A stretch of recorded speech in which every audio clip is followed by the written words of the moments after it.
सबसे पहले north Tripura police की तरफ से सभी त्रिपुरा वासियों को हैप्पी इंडिपेंडेंस डे। ये हमारा 80वां इंडिपेंडेंस डे है। जैसा कि देख रहे हैं आप लोग 10 प्लेटून यहाँ धर्मनगर मैदान में रेडी है। अभी चीफ गेस्ट मैडम हमारी अराइव करने वाली है और बहुत अच्छा परेड होगा। इसके अलावा सिक्योरिटी अरेंजमेंट सब जगह अच्छे से कर रखा गया है। BSF एंड DSR के साथ एरिया डोमिनेशन भी चल रहा है। तो ये 15 अगस्त भी शांतिपूर्ण और उल्लासपूर्व मनाया जाएगा। Thank you.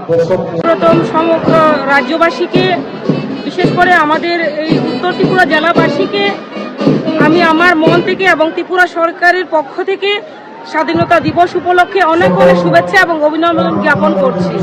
এবং আমি ত্রিপুরাবাসীর উদ্দেশ্যে এবং বিশেষ করে আমি উত্তর ত্রিপুরা জেলা ধর্মনগরবাসীর উদ্দেশ্যে এটাই বলবো যে আমরা প্রতি বছরে স্বাধীনতা দিবস উদযাপন করছি এবং আমরা আমাদের লক্ষ্য থাকা উচিত যে ভারতকে কিভাবে আমরা এগিয়ে নিয়ে যাব। আমাদের শুধুমাত্র আমরা তিরঙ্গা উত্তোলন করব, আমরা সম্মাননা দেব, সেটার মধ্যে সীমিত না থেকে আমাদেরও দায়িত্ব আমাদের প্রশাসনকে এবং আমাদের দেশকে রক্ষার ক্ষেত্রে যা যা করণীয় আমরা যাতে করে আমাদের লক্ষ্য হচ্ছে এক ভারত শ্রেষ্ঠ ভারত করা, আমাদের লক্ষ্য হচ্ছে বিকশিত ভারত করা, আমাদের লক্ষ্য হচ্ছে বিকশিত ত্রিপুরা গঠন করা।